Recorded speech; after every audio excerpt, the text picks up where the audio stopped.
Good evening. Welcome to Race Talks with Retonia. My name is Retonia Brashear, and this evening we're going to be discussing microaggressions. And I just want you to get your thinking caps on, go grab a notebook, and we are going to dig in. I'll see you in a minute. Oh, say, can you see? That's what they want us to believe in so blindly. But we got to take a stance and start talking about the truth and the facts. So, let's chat. Race Talks with Retonia. Race Talks with Retonia. Yeah, Race Talks with Retonia.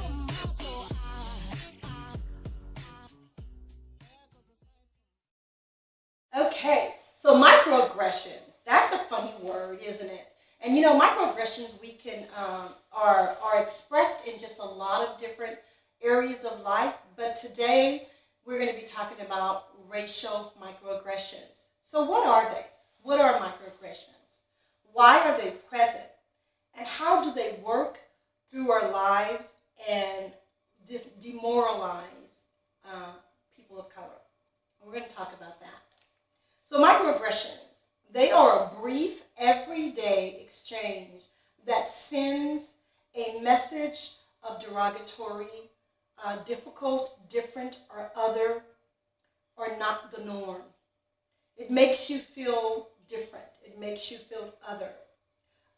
It is not an overt racism kind of thing. It's more subtle and picks away over time. It goes on. It's unnoticed.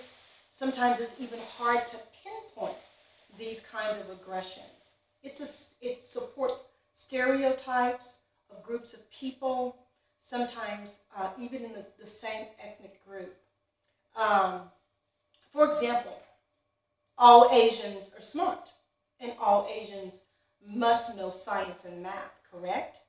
So a person will say, hey, I want you to help me because you're Asian, right? And so, of course, you're good at math, right? That's a microaggression.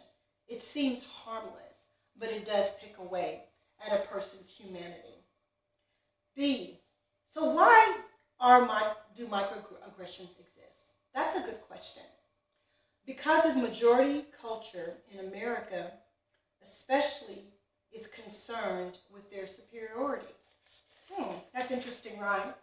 Which leads to the wrongful assumption that everyone else is different, that everyone else is other and not the norm. So after the Civil Rights Act was passed, society thought, well, there's no longer any more racial problems. And so what we did is everything that was done racially before the Civil Rights Act was overtly, because it was known, it was something that we all could do. But after the Civil Rights Act, it became unacceptable for you to overtly express racism. So we begin to do it covertly. We begin to do it undercover. And so for the last 60 years, we've taken it from an outright way of doing things to a microaggression where it chips away at someone's humanity. And this can be very, very harmful for people of color. It deals with our self-esteem. It devalues us. It causes us frustration. It even can become overt over time because it happens so often. So what happens when we continue to have these microaggressions in our life and we don't confront them? So it can manifest itself in our workplace. It manifests itself in our churches. It manifests itself everywhere we go. It is an implicit bias. For example, being passed over by promotions, feeling under-respected, feeling devalued. And this happens in gender and in race. Daily manifestations of these kinds of behaviors can just overtake us, and it actually can harm us inside. I know that people of color, lifespan is not as long as our counterparts because of the stress of the things that we